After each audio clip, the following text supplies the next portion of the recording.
Right guys, now I want to go out. I'm just here on my doorstep of my brother guys. Tingnan nyo. Tutulog pa yung brother ko.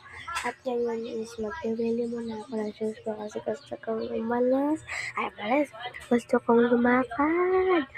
Ayan, nandyan na po yung chanelas ko. Tingnan. Pinaganda ko lang. Ano,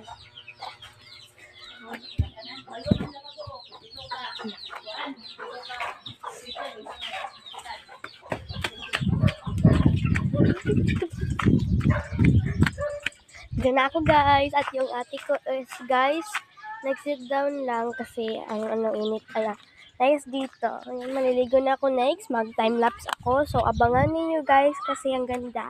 Bye!